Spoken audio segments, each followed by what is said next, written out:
Spoštovano občinstvo, v nadaljevanju sledijo 4 plenarna predavanja. Od klikov do stisk, duševne težave v digitalni dobi je naslov prvega. Besedo bom prepustila Mineji Rutar, asistentki na oddelkih za psihologijo in sociologijo Filozofske fakultete Univerze v Mariboru. Ukvarja se z raziskovanjem duševnih težav, duševnega zdravja in blagostanja mladih v različnih družbenih kontekstih. Med drugim preučuje raznolike učinke družbenih omrežij in digitalnih tehnologij. V svojem predavanju bo iskala odgovore na vprašanja, kot so, ali se duševno zdravje res poslabšuje globalno, kako so družbena omrežja povezana s porastom številnih psihiatričnih diagnoz, kako mladi sami doživljajo vpliv digitalnih tehnologij na svoje počutje in dobrobit, ter kaj o teh učinkih govorijo raziskave. Gospa Rutar, izvolite.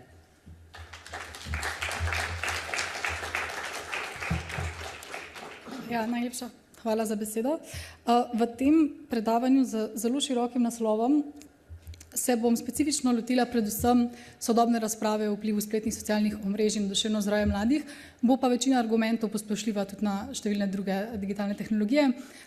Nekaj besed pred tem bom pa še povedala o zgodovinskem kontekstu razvoja zanimanja sploh za ta vprašanja, za vpliv novih medijev in tehnologij specifično na duševne izide mladih.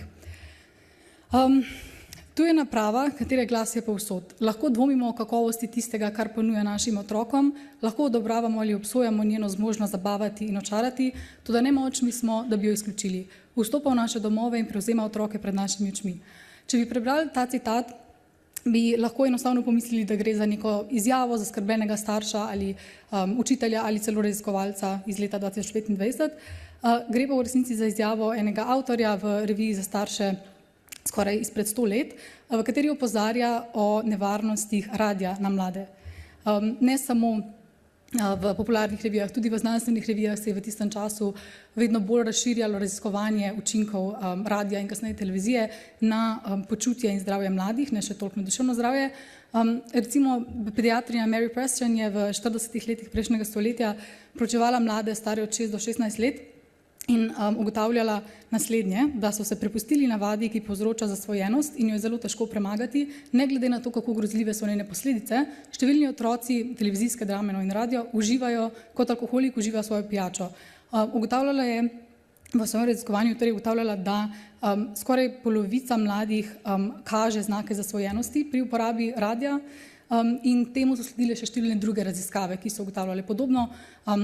Seveda pa te učinki so bili zelo razširjeni, torej opozarjala je, da gre za otroci, ki uporabljajo te naprave več, imajo težave s spanjem, s prehranjevanjem, so prestrašeni, so bolj živčni in številne druge težave so poročali.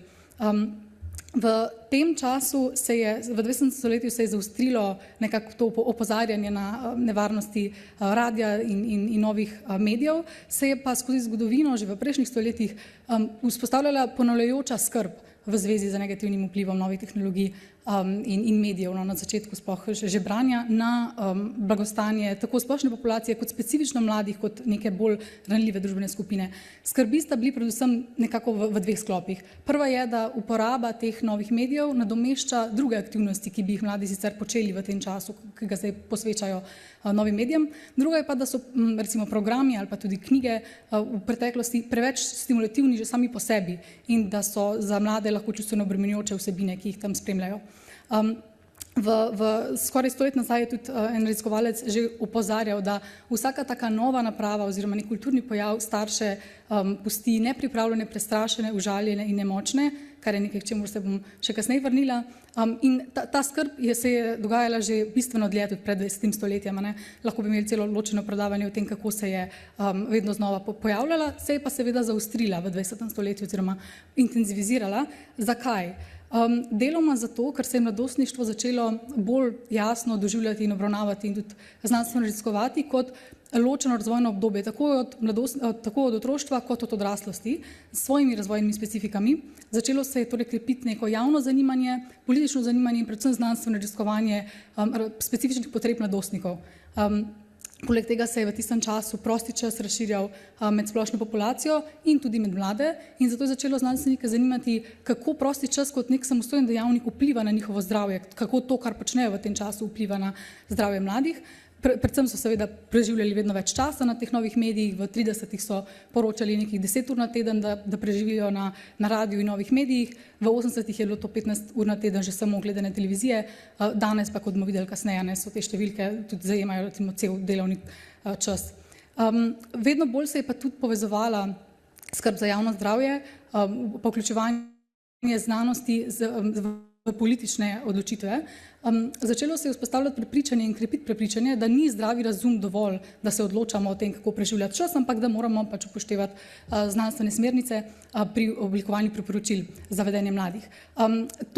Upanje je bilo, da se bo kvaliteta javnih razprav o teh temah s tem izboljšala, kar pa se ni nujno vedno zgodilo, ker je znanost začela vedno bolj biti pod pritiski tega, da proizvaja neke učinkovite, hitre in merljive rešitve na podlagi ugotovitev, ki bodo potem omogočale znanstveno utemeljene smernice za politike, kar se ni nujno vedno zgodilo.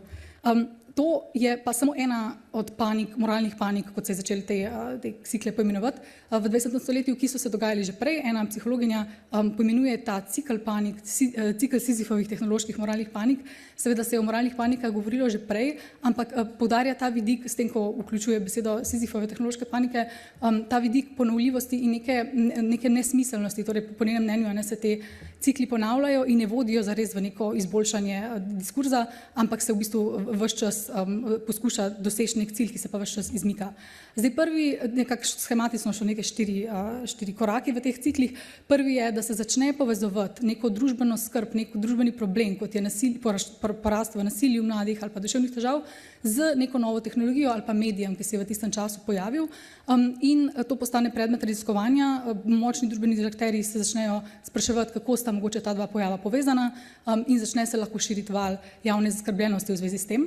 Potem se začne ta znanost in politika vedno bolj povezovati v tem, da politiki zahtevajo priporočila, ki bodo utemeljena na znanstvenih dokazih, predvsem v imenu skrbi za ranljive populacije, kot so otroci še najbolj, in potem se začnejo valiti študije, ki to proučujejo, kar pa ni nujno vedno najbolj konstruktivno. Pogosto so to zelo partikularne študije, ki niso usmerjene v nek integrativen raziskovalni program, pogosto umanjka empirični konsens, pa tudi neke teorije, ki bi zadnji vse skupaj osmišljala, pogosto ni. Vrstijo se študije, ki proučujejo nek specifičen učinek nekega omrežja ali pa neke nove tehnologije na nek specifičen izid v duševnem zdravju, in pogosto ta teorija stagnira, konsenza pa ni, kot bomo tudi videli v prihodnosti v nadaljevanju, da je to velik problem, in tako znanstveno raziskovanje pogosto stagnira ali pa se vsaj tako zdi navzven, vse dokler ne pride neka nova moralna panika, neka nova tehnologija.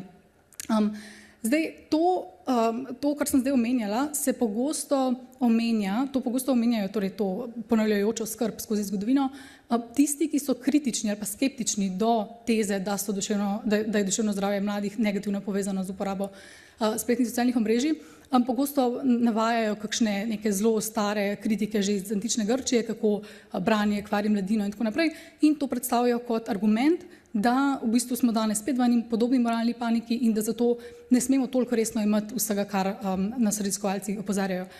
Tukaj se mi zdi zelo pomembno poudariti, da je to zelo problematično. Mislim, da je tako poznavanje zgodovine lahko zanimivo, pa da tudi da nek mogoče širši konceptualni okvir, znotraj katerega lahko razmišljamo o učinkih digitalnih tehnologij na mlade, ampak je pa popolnoma ločeno od resničnosti pa od metodološke rigoroznosti trenutnih študij, ki proučujejo specifične učinke digitalnih tehnologij in spletnih socialnih omrežij, in samo po sebi pač ni nikakršna kritika. Je lahko opozorilo, da nekaj, kar imamo v mislih, je zanimivo samo po sebi, ampak ni pa v bistvu samo po sebi vsebinsko nas ne informira zares o tem, kaj se danes dogaja. In kaj pa je to, kar se danes dogaja? Bom zdaj predstavila neka glavna, predvsem nestrinjena, pa nek poskus integracije teh teorij povedati. Verjetno ste skoraj vsi v zadnjih 15, 10, še najbolj pa 5 letih videli veliko enih javnih, pa tudi v raziskavah prisotnih takih svarilnih naslovov, kot so tale, da če so pametni telefoni uničili generacijo. Torej naslovov, ki so opozarjali na dvoje, da se dogaja epidemija duševnih težav mladih in da se dogaja razširitev uporabe spletnih socialnih omrežij in tistih, ki so namigovali na vzročno povezanost med tema dvema pojavama, kar bomo videli, da je zelo problematično lahko. Kaj se je zgodilo nekje po letu 2010 okvirno ali pa 2012, da se je začela valiti množica takšnih opozoril? Več stvari, vse skupaj so pa vodile v to, da se je v bistvu uporaba spletnih socialnih omrežij pa pametnih telefonov množično razširila do te točke, da jih uporablja večina mladih. Specifično je pa bilo eni par takih pomembnih menikov, ki jih raziskovalci omenjajo.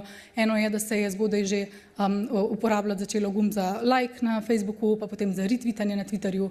Potem en pomemben menik je, da se je sprednja kamera na iPhonu vzpostavila, torej da se je lahko začel delati selfije, ne moram jim reči cepki. Potem, da je se zgodil množični prehod na v bistvu pametne telefone iz tistih starejših. Potem je začel se tudi dogajati porast anonimnih aplikacij in s tem povezanega javnega sramotenja, pa seveda vzpon kulturne vplivnežev in kasneje pojav TikToka. Tukaj na grafu vidimo, kako množično je v bistvu se zgodil ta porast uporabe prav tam nekje po letu 2010-2012. No, to nas privede do današnjih statistik, ki jih nekaj smo še slišali, verjetno jih tudi poznate, in to je, da povprečna raba tam že najmlajših 13-letnikov je nekaj 4 ure dnevno, torej samo spletnih socialnih omrežij, starejših nekih 6 ur dnevno, povprečje je 5 ur dnevno, torej ne spleta, ampak spletnih socialnih omrežij specifično. In pa, da skoraj polovica mladih poroča, da je ves čas na spletu, kar seveda lahko to vključuje tudi neko delo za šolo. In pa, kot smo že slišali, nakazuje se zelo pogosto se nakazujejo korelacije med tem, da mladi, ki poročajo o več duševnih težavah, so tudi tisti, ki bolj verjetno imajo veliko uporabo spletnih socialnih omrežij, tisti, ki pa jih uporabljajo manj, pa poročajo manj verjetno o duševnih stiskah. Videli bomo, da sklepanje o vzročnosti na podlagi tega pač ni možno, ampak teh korelacij je ogromno in so bile zelo informativne za raziskovalce, da jih je začelo sploh to zanimati. Torej, začelo se je, kot smo tudi že slišali, vzpostavljati prepričanje, da ta porast duševnih težav, ki smo ga spremljali, da je vodil v neko epidemijo duševnih težav, tako v porast sploh razpoloženjskih motenj, tudi samomorilnostjo povezanih izidov, da je vodil v upad zadovoljstva življenjem, vrsto psihosomatskih težav in splošno poslabšanje duševnega zdravja mladih. Začeli so se vrstiti takile grafi, kot je ta na desni, da je v bistvu ta porast bil, nakazujejo na to, da je ta porast bil precej oster, nenavaden in da predtem dolgo časa v bistvu tega porasta ni bilo. Takšni grafi, torej kot je tale, da so bile v bistvu anksiozne in depresivne motnje najbolj na udaru, medtem ko so ostale ostajale precej podobne, in pa da so v bistvu se tudi vedenjski izidi po zvezavi z duševnimi težavami poslabševali. Torej to so recimo stopnje hospitalizacij zaradi samopoškodovalnega vedenja v različnih angleško govorečih državah. In ideja je, zato ker so se tudi vedenjski izidi poslabšali, je to res nakazuje na res neko stisko, na porast stiske, ne samo na to, da se je spremenilo mogoče, kako poročamo o duševnih težavah. No, to je vse kulminiralo v izid knjige, ki je najbolj znana na tem področju, imamo tudi prevedeno, izšla je lani spomladi od socialnega psihologa Jonathana Haidta, ki je nekako najbolj znan, čeprav zelo nepriljubljen med raziskovalci, za svoje opozarjanje na to, da sta se dogajala dva pojava v zadnjih nekaj desetletjih. Prvi se je iz popolnoma drugačnih socioloških razlogov začel že v 90-ih in šlo je za v bistvu začetek prehoda iz otroštva, ki temelji na igri oziroma play-based childhood, ko so starši postajali vse bolj zaščitniški in tako naprej, še nima veze z telefoni. Potem pa se začne drug prehod v otroštvo, ki temelji na telefonih oziroma phone-based childhood, tam nekje že v koncu 2000-ih, intenzivneje pa po letu 2010 in 2012, kar je po njegovem privedlo do popolnega sesutja duševnih težav mladih. In da zato, ker pač uporaba teh pametnih telefonov in spletnih socialnih omrežij specifično, po njegovem mnenju, po raziskavah, ki jih navaja, preprečuje normalen razvoj možganov in predvsem prek tega, da vpliva na moten spanec, motene socialne interakcije v živo, motnje v pozornosti, pa spremenjen način, kako se otroci igrajo in kako odraščajo. opozarja na to, da so se skoraj vsi izidi, ki jih imamo na razpolago, ki jih merimo, poslabšali od duševnega zdravja, fizičnega zdravja, kognitivnih izidov, socialnih izidov, torej nekih narave in kvalitete socialnih interakcij. Mehanizmi za to so pa zelo zanimivi in številni, nekaj se jih bom v nadaljevanju bolj natančno lotila, ampak te, ki so najbolj neposredno povezani z temi izidi, so predvsem socialne primerjave in strah pred zamujanjem, ki mladi vzbuja to, da so na spletnih socialnih omrežjih in stalno lahko vidijo, kako čas preživljajo njihovi vrstniki. To, da takšna velika količina časa, ki se ga preživi na spletnih socialnih omrežjih, nujno odvzame čas, ki ga mladi so preživljali na drug način, torej lahko posega v njihovo spanje, v njihove socialne interakcije, ki se dogajajo sicer v živo, v čas, ki bi ga namenjali hobijam ali pa domačih nalogam ali pa času, ki bi ga preživeli z družino. In pa, da samo po sebi so izpostavljeni škodljivim vsebinam, kot so spletne strani, ki spodbujajo nekako samomorilno vedenje ali pa motnje hranjenja in podobne slabe izide, slabe stvari. No, ta knjiga, pa še številne druge, ki so v tem času tudi izšle, imajo precej jasna in taka enostavna, pa ne preveč radikalna priporočila, ki sledijo iz vseh teh študij. Njegova specifičnost so, da se v šolah prepove uporabo pametnih telefonov v celoti, od začetka bell to bell so prepovedi, torej od začetka pouka do konca, ne samo med odmorih, da se brez pametnih telefonov, torej da se mladim sploh ne da pametnih telefonov tudi doma, ne pred srednjo šolo, kako bi to uveljavljali je druga težava, da se spletna socialna omrežja, da se jih ne uporablja pred 16 letom, spet težava, kako se to uveljavljati, in pa nasplošno, da bi se spodbujalo pri mladih več samostojnosti, proste igre in prevzemanje odgovornosti v resničnem življenju.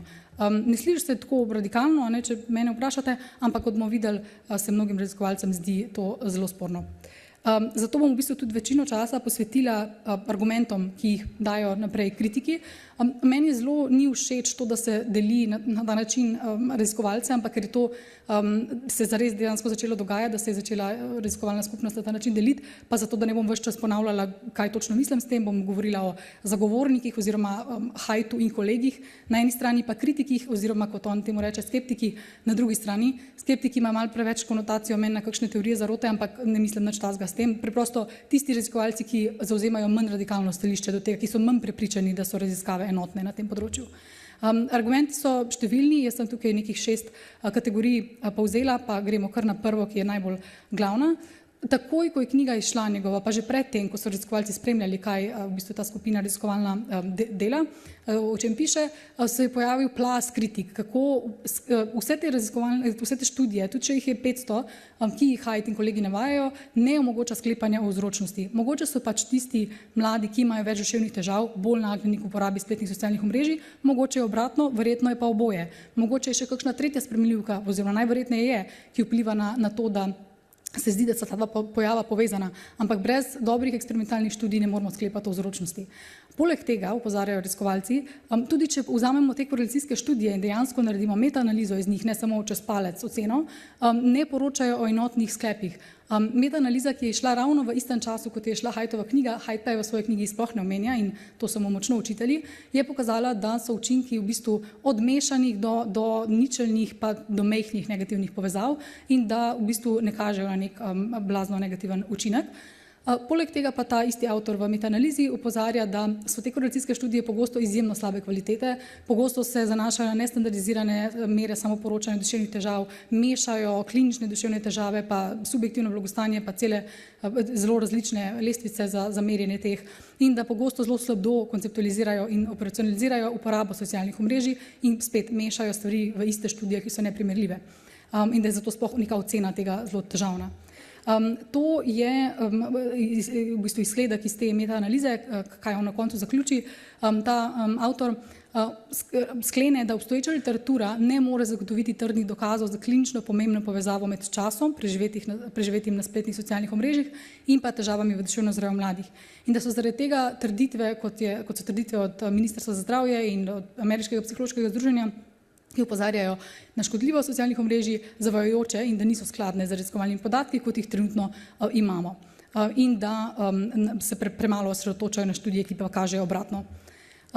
Tole je pa zapis iz ene recenzije, najbolj nekako slavne kritike Jonathana Haidta, ki je šel takoj po njegovi knjigi Candice Odgers, ki je napisala zelo brutalno recenzijo v reviji Nature, v kateri je rekla, da ne more verjeti, da je to napisal kolega akademik, da gre za taktike vzbujanja strahu, da gre za moralno paniko in da v bistvu ne gre za znanost, da gre tako daleč onkraj podatkov, da ne moramo knjige imati resno in da so potrebne veliko bolj niansirane raziskave. Se bom še vrnila do tega, ker ta v bistvu razprava še vedno ni zaključena. Drug sklop kritik se pa nanaša na v bistvu Haidtov odziv, Haidt se odzove na te prve kritike in reče, ok, zdaj ne glede na to, kaj pravijo korelacijske raziskave, imamo tudi veliko eksperimentalnih raziskav, ki kažejo podobne negativne učinke spletnih socialnih omrežij, tako da gre res za nek močen učinek. No, ta isti avtor, kar je mogoče povedno, je naredil v istem letu še eno metaanalizo, tokrat eksperimentalnih raziskav, kjer je spet pokazal, da v bistvu ni nobenega pozitivnega oziroma nobenega učinka, nič različnega od nič spletnih socialnih omrežij na mlade in da tudi intervencije, ki zmanjšujejo uporabo spletnih socialnih omrežij, niso zares učinkovite. Poleg tega izpostavlja ključno pomanjkljivost tudi teh raziskav, torej te eksperimentalne raziskave ne morejo biti nikoli dvojno slepe, namreč tako tisti, tako mladi, ki so v eksperimentalni skupini, kot tisti, ki so v kontrolni, se seveda zavedajo, v kateri skupini so, zato ker te raziskave jih pozovejo, da določeno obdobje ne uporabljajo socialnih omrežij, torej precej jasno, kaj se dogaja in to ima lahko učinek na rezultate. Seveda ta metaanaliza ni šla brez odzivov. Haidt in kolegi so se odzvali, da je zelo veliko časa so se ukvarjali prosto metaanalizo, ker je v bistvu ena redkih, ki obstaja. V bistvu so vse napake, recimo da metodološke, ampak ona dva jih tako razdelita, ta dva avtorja. Ta metaanaliza je z njunega stališča problematična, deloma zato, ker združuje popolnoma različne raziskave med seboj. Med drugim ne upošteva trajanja intervencij, niti ne naredi moderatorskih analiz. Te intervencije trajajo od enega dneva do 3 tednov in v bistvu ni nekega kontroliranja za to, koliko časa trajajo. Združuje se preveč različne indikatorje duševnih težav pa uporabe socialnih omrežij. Poleg tega je pa ena taka netransparentnost ves čas prisotna v tej študiji, zelo slabo je poročanje o tem, kako točno so bile narejene analize, zakaj točno so bile izbrane raziskave, ki so bile, ni bilo nekega jasnega sistematičnega pregleda narejenega in pa Haidt in ta avtor sta imela razpravo o tem, kako so sploh bili te podatki ekstrahirani iz študij za metaanalizo in dejansko je avtor Ferguson potem naredil popravek te metaanalize, v kateri še vedno zaključuje, da učinkov ni, nekih teh napak pa ni popravil in to mu je tudi Haidt blazno zameril. In to je bila razprava, ki je deloma potekala dejansko v znanstvenih revijah, tule je njun odziv na začetno metaanalizo, predvsem pa na blogu, ki ga ima Jonathan Haidt, kjer blazno kritizira to metaanalizo in v bistvu kritizira vse svoje kritike na podoben način in pa tole je še odziv tega avtorja in ta razprava v bistvu se ni zares nikamor premaknila. Potem so eni drugi avtorji ponovno sami analizirali to metaanalizo, tokrat so upoštevali čas trajanja intervencij in zaključili, da če pogledamo samo intervencije, ki trajajo več kot en teden, torej da mladi prekinejo uporabo socialnih omrežij za več kot en teden, pa dobimo značilne izboljšave v duševnem zdravju. Seveda začetni avtor ni bil zadovoljen s tem, se je odzval na to študijo in opozoril, da če pravilno naredimo zadeve metodološko, v bistvu ugotovimo, da še vedno ni učinka. Ta razprava še vedno poteka in jaz sem vključena v eno raziskovalno skupino, ki bo zdaj poskušala še enkrat narediti metaanalizo te originalne študije, pa Haidt in kolegi delajo svojo metaanalizo in ideja je, da bi te dve potem soočali, ampak kot bom na koncu opozorila, se mi zdi, da mislim, da ni glavni odgovor na to, kar nas zanima v tej konkretni metaanalizi eksperimentalnih raziskav. Bom še prišla do tega. Tretji sklop kritik, ki ga pogosto se izpostavlja in smo tudi danes nekaj slišali o tem, je, da takšno posploševanje, kako socialna omrežja vplivajo na duševno zdravje mladih, zanemarja v celoti individualne razlike in učinek konteksta, ki v bistvu vpliva na to, kako potem ta specifična uporaba socialnih omrežij vpliva na mlade. Pri tem je ključno od njihovih individualnih značilnosti do motivacije, zakaj uporabljajo socialna omrežja, do občutkov, ki jih imajo med tem, ko uporabljajo socialna omrežja, načina, kako jih uporabljajo, kaj točno uporabljajo, koliko so stari, kakšnega spola so, kakšne so druge aktivnosti v njihovem življenju, kakšno imajo socialno podporo in vse te podobne kontekstualne učinke takšno posploševanje zanemari. Tale psihologinja Orban, ki je tudi govorila prej o moralnih panikah, zaključi, da vse to kolektivno iskanje enotne številčne vrednosti, kot je screen time, ni porodilo nekih sadovov in da takšna vrednost preprosto ne obstaja. Ne moramo vzeti uporabe socialnih omrežij izven konteksta in reči, takšna količina časa na spletnih socialnih omrežjih je škodljiva, kot bi lahko rekli za kakšno substanco. Drugi pa tudi poudarjajo, tisti mladi, ki imajo težave z uporabo, so tisti, ki so še toliko bolj nagnjeni k duševnim težavam. Verjetno bi imeli težave tudi v odsotnosti socialnih omrežij, kar po mnenju kritikov postavlja vprašanje, v kakšni meri so sploh telefoni tisto, kar je tukaj pravi problem. Tudi APA, Združenje, Ameriško psihološko združenje, to zelo upošteva in se ves čas ogiba nekim takim jasnim priporočilom, ves čas poudarja pomen individualnih razlik in pravi celo, da v svojih priporočilih uporaba socialnih omrežij sama po sebi niti koristna, niti škodljiva za mlade, potem imajo pa celo vrsto teh individualnih dejavnikov opisujejo, ki na to vplivajo in opozarjajo, da so izkušnje mladostnikov odvisne od tega, kako jih uporabljajo in od tega, kaj točno tam gor počnejo in da bi zaradi tega tudi priporočila morala biti utemeljena na razumevanju celotnega konteksta posameznika, ki uporablja socialna omrežja. Ena kritika, ki se vedno bolj tudi pojavlja, je, da pretirano osredotočanje na učinek pametnih telefonov in digitalnih tehnologij odvrača pozornost od drugih sistemskih, bolj nevarnih družbenih dejavnikov, ki lahko pojasnijo več variance v tem, zakaj se je duševno zdravje mladih poslabšalo v zadnjih 15 letih. Eno od takih je recimo zloraba ali pa nasilje v družini. Raziskave poročajo, da velik delež mladih poroča o nekih vrstah zlorabe in da zloraba, ki se dogaja strani odraslih oseb v gospodinjstvu, je neprimerno večji, ima neprimerno večji neposredni vpliv na potem slabo duševno zdravje mladih, kot pa recimo uporaba spletnih socialnih omrežij in da ne smemo tega zanemariti, s tem, ko ves čas poudarjamo pomen pametnih telefonov. Tudi na to so se kritiki odzvali in seveda oziroma začetni te raziskovalci, torej kolegica od Hajta, Jean Twenge, ovrže to hipotezo in tudi ta razprava še ni v bistvu zaključena.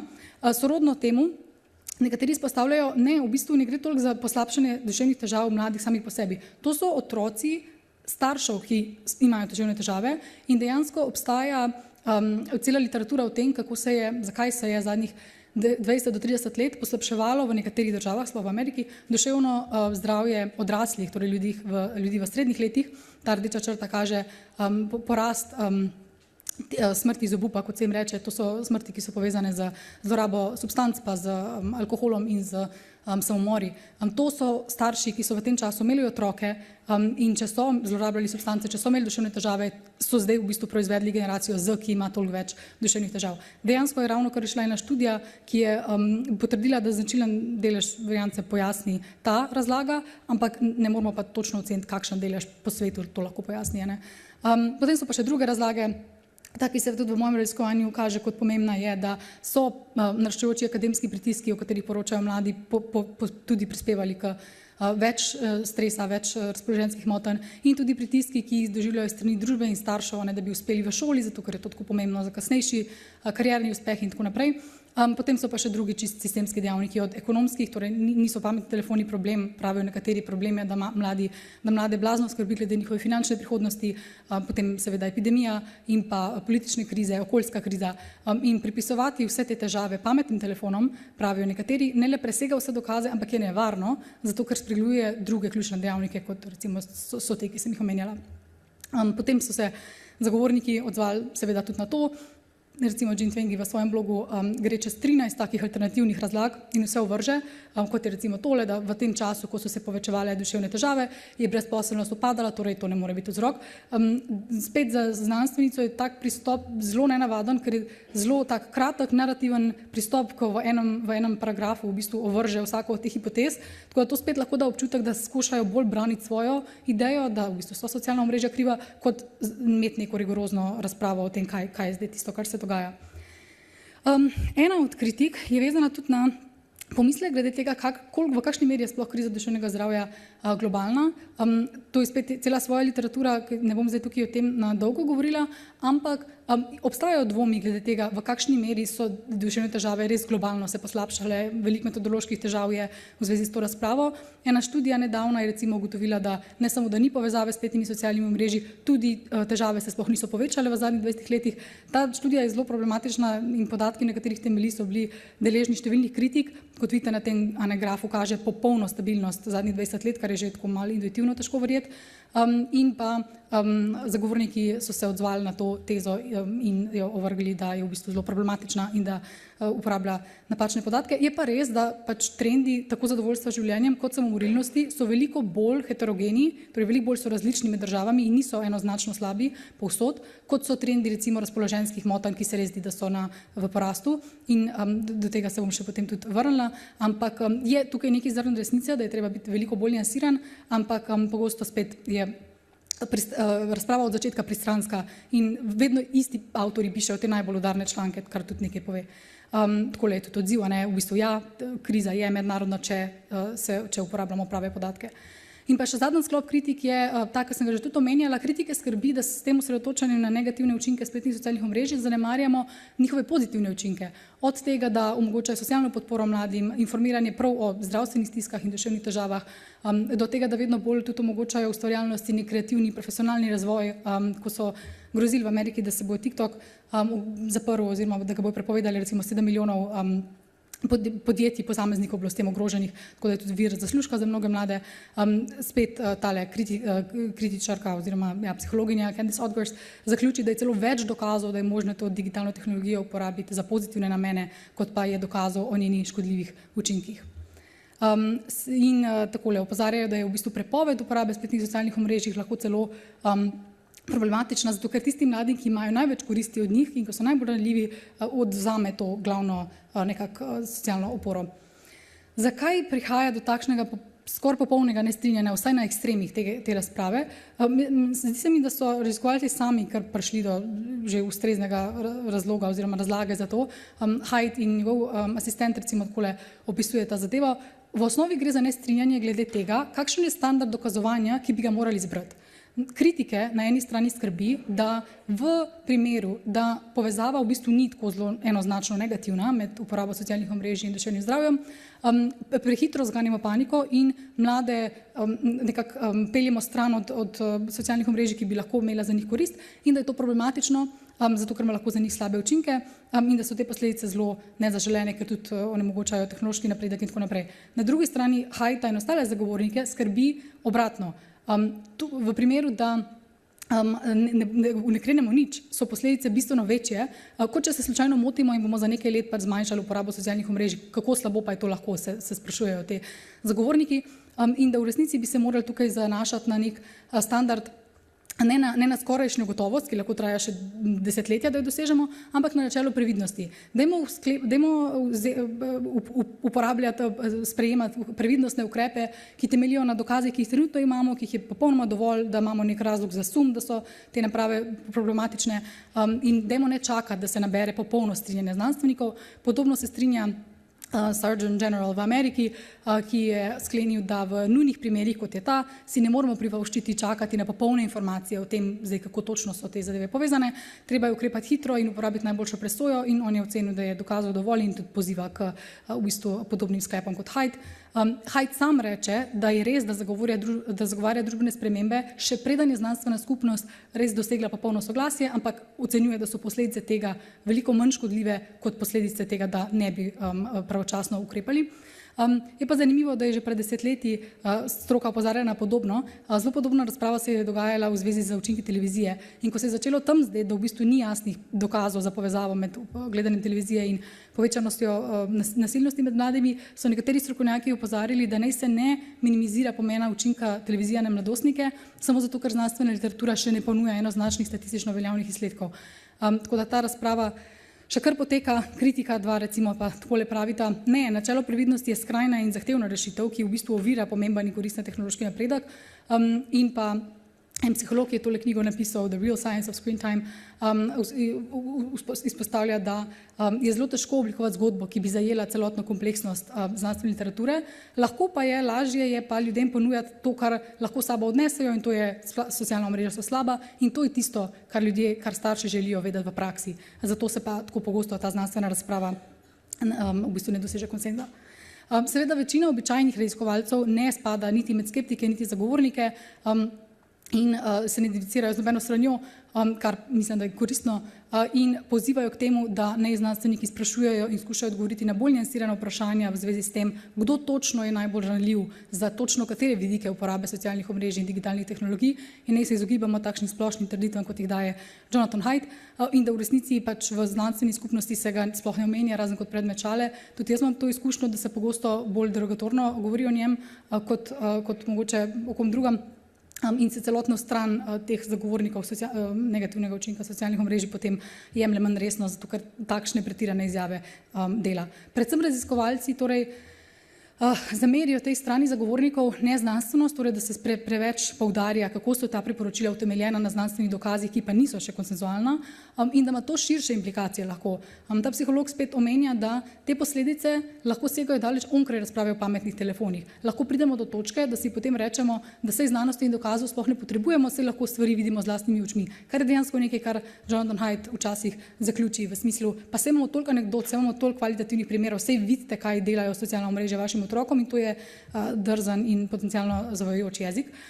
Kot sem pa omenjala, pa skrbi seveda, jih še najbolj skrbijo praktične implikacije. Od tega, da se to vzpostavlja nekako problematična socialna omrežja, vzbuja občutke krivde in nekako zaustri konflikte med starši in otroci, da podcenjujemo torej druge dejavnike, ki so bolj pomembni, da zanemarjamo individualne razlike, da zanemarjamo pozitivne učinke, da nesmotrno porabljamo politični čas, energijo in finančna prizadevanja za ta socialna omrežja in pa konec koncev, da so te prepovedi v veliki meri neučinkovite, tudi če jih lahko prepovemo v šolah, jih najverjetneje ne bomo mogli prepovedati doma.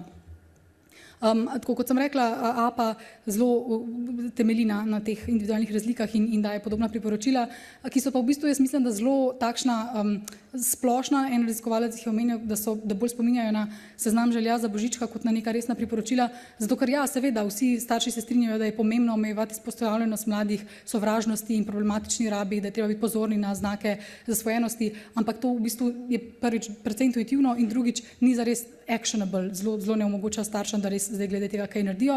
Tako da ta priporočila ostajajo precej splošna, zato ker ni tega znanstvenega konsenza in potem društvo proba nekako srednjo pot ubrati, da pripoznajo, da seveda so potencialno nevarni učinki, ampak nimamo pa dovolj dokazov, govorijo, da bi lahko generalizirali. Ne bom preveč časa tukaj porabljala, ker je imel eno izvrstno predavanje prav o psihodiagnostiki v zvezi z digitalnimi zasvojenostmi dr. David Gosar lansko leto ali 2 leti nazaj, pa vi ste že veliko menjali, ampak želim samo to poudariti, da tudi kritiki seveda se strinjajo, da problematična raba, pa zasvojenost, pa prekomerna raba teh naprav je tisto, kar nas mora skrbeti, ampak izpostavljajo, to je tisto, kar je manjšinsko prisotno. Tam največ 10% mladostnikov izkazuje znake zasvojenosti ali pa problematične uporabe in moralo bi nas skrbeti zanje, ne pa kar za splošno populacijo. Imamo pa za slovenski prostor prilagojene številne lestvice zasvojenosti, tako z igranjem iger kot internetom in spletom, ki so izjemno koristne. Tako da v bistvu samo to sem želela tukaj izpostaviti.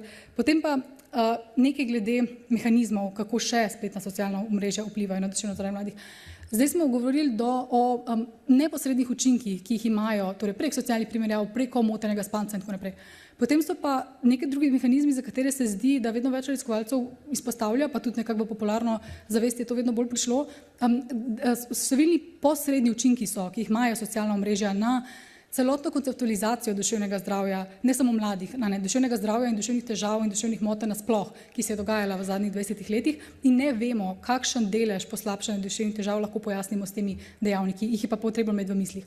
Zdaj, prvo je pozitiven napredek. Gre za to, da smo v tem času začeli bolj natančno meriti duševne težave iz nekih drugih razlogov in pa, da so začeli ljudje bolj verjetno poročati, da imajo težave. Nekdo, ki 20 let nazaj imel isto težavo, kot bi imel danes, bo danes veliko bolj verjetno to priznal zaradi ogromne destigmatizacije, ki se je zgodila na tem področju. To je super. Zdaj, to samo po sebi že sicer dela težave metodološke, kako potem primerjati te mere skozi čas, ampak načeloma je to pozitiven napredek. Zdaj, manj pozitiven in potencialno problematičen razvoj zadev pa je nekaj, kar se v angleščini imenuje overinterpretation. Torej, zaradi tudi porasta uporabe spletnih socialnih omrežij in javnega diskurza o duševnem zdravju mladih se je bistveno bolj povečala interpretacija blažjih, popolnoma prehodnih normalnih psiholoških stanj kot psihiatričnih diagnoz in kot nekih hudih težav. Temu se reče patologizacija duševnih težav oziroma patologizacija normalnih psiholoških stanj kot duševnih težav. Tudi še en bolj zaskrbljujoč pojav je zraven s tem povezana romantizacija, torej po predstavljanju duševnih težav na spletnih socialnih omrežjih kot zaželenih, kot estetskih, kot nekaj skoraj privlačnega, nekaj, kar je cool, kar je zanimivo. In o tem se piše tudi članke. Zaenkrat oba članka, ki o tem obstajata, ki sta najbolj znana, sta teoretična, ker je to izjemno težko pač dejansko empirično meriti. Zdaj, največja težava je, da ta drugi dejavnik, ki sem ga omenjala, ta overinterpretation, lahko za en del mladih dejansko vodi k povečanju nekih simptomov na mal drug način kot mogoče za ostale posameznike, ki imajo zaradi nekih drugih razlogov težave, ampak na način, na način, kot ga v literaturi poznamo kot učinki zankanja oziroma neke vrste samouresničujoče prerokbe. Če se velika količina mladih začne samo sebe doživljati kot anksiozne in depresivne, je večja verjetnost, da se začnejo tudi vesti skladno s temi oznakami in dejansko poslabševati neke simptome. Zdaj deloma gre za pretirano osredotočenost na telesne in čustvene simptome, a ne da se ob vsakem znaku neke vznemirjenosti začne to že interpretirati kot neko bolezensko stanje, to lahko dejansko poveča občutek nezadovoljstva. Gre pa tudi za to, da lahko mladi zaradi tega se začnejo izogibati situacijam, ki so jim stresne, zato ker pač imajo generalizirano anksiozno motnjo, tudi če so si jo sami diagnosticirali zaradi TikToka. In to je lahko pač problematično, sploh ko vodi do nečesa, kar poznamo kot socialna nalezljivost, nima veze z neko fiziološko nalezljivostjo, ampak gre za nenadno razširitev nekih simptomov duševne motnje skozi socialno omrežje, kot se je videlo v času epidemije, je bil nek nenaden porast simptomov motenj, ki se sicer ne naraščajo kot nenadno v populaciji, od funkcionalnih nevroloških motenj do ADHD-ja in motenj avtističnega spektra, in to na napačen način. Pojavljajo so se simptomi, ki v bistvu niso značilni za te motnje ali pa ne na tak način. Tako da gre za en pojav, kjer ne gre za namerno posnemanje težav drugih v večini primerov. Gre za nek bolj subtilen proces tega posnemanja in občutka, da zdaj sem bolj pozoren na svoje simptome in jih bolj verjetno imam besede, s katerimi lahko te simptome opišem, in potem dobimo takšne nenavadne učinke, ki se jih tudi raziskuje.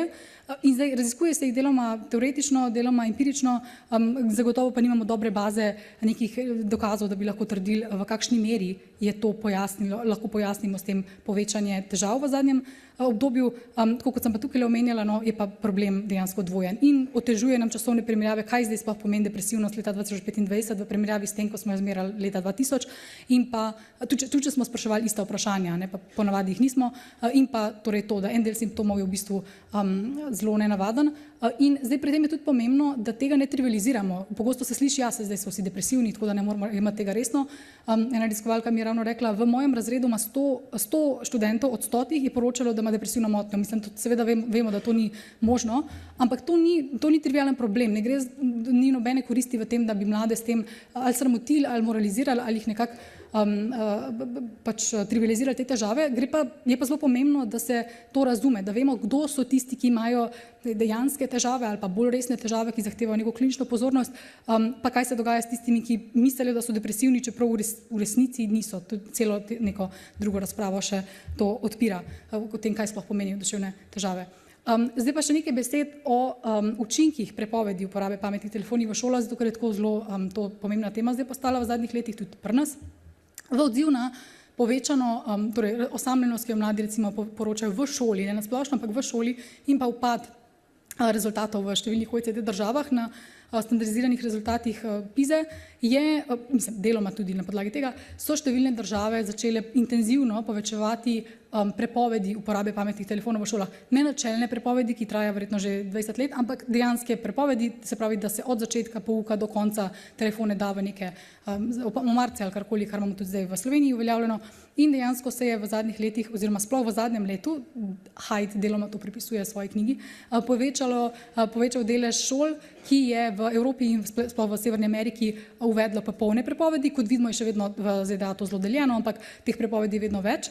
Ena nedavna popularna, mislim v medijih, izjava je, da je Jonathan Haidt zmagal ta boj proti telefonom v šolah, ne zato, ker bi dejansko dosegli kakršenkoli konsens, da je to učinkovito, ampak zato, ker je pač vedno več šol v Ameriki začelo uveljavljati te prepovedi. Meri se torej, kot smo že omenjali, od akademskih izidov do tudi duševnega zdravja in socialne klime. Kaj se torej zgodi, ko te prepovedi uvedemo? Argumenti so večinoma pač za, so tisti, so seveda intuitivni, pač pozornost je slabša v šolah zaradi tega, socialna klima se poslabša, duševno zdravje se poslabša, pa tudi morala in motivacija med učitelji upada, zato ker so ljudje na telefonih. Argumenti proti so pa, da zato nimamo dovolj empiričnih dokazov, da v bistvu take prepovedi ne vplivajo na čas, ki ga mladi preživijo na socialnih omrežjih, ker potem popoldne kompenzirajo za to in v bistvu uporabljajo še več, pa to, da so neučinkovite prepovedi in celo, da so potencialno škodljive. Zdaj, študije, mogoče vas ne bo več presenečali, so podobno neskladne kot glede učinkov socialnih omrežij na mlade, preprosto zato, ker zaenkrat nimamo še ogromno nekih kvalitetnih dokazov. Zdaj, posamezne raziskave, kot zagovorniki se radi nanje osredotočajo, kažejo na nekatere, na izboljšanje tako duševnega zdravja, kot upad spletnega nasilja in disciplinskih težav. Ogromno je teh kvalitativnih poročanj, ki na to kažejo. Poročajo večji učinek na socialno blagostanje, manjši na učni uspeh, pa seveda najmanjši na duševne težave, kar bi bilo v bistvu tudi nenavadno, če bi se neka tako kompleksna zadeva, kot je duševna motnja, kar izboljšala, če je samo otrok eno leto v šoli ni uporabljal telefona. Ampak zadnja meta-analiza pa kaže, da ni značilnih učinkov na nobenega od teh izidov in pa da so učinki zelo različni glede na kulturni, družbeni in politični kontekst, tako da v bistvu je potrebno veliko več raziskav. Tale rdeča recimo je od Jonathana Haidta opozorilo, ne, dokazov je popolnoma dovolj, telefone je treba dati ven iz šol, te, ki so s črno obkrožene, pa kažejo na to iz raziskovalnih študij, da v bistvu ni nobenih dokazov, na podlagi katerih bi lahko ta priporočila temeljili oziroma da je preveč nestrinjanja, da bi lahko ta priporočila uvajali. Torej, in to sta oba psihologa raziskovalna, torej ni to, da to zdaj kar nekdo govori.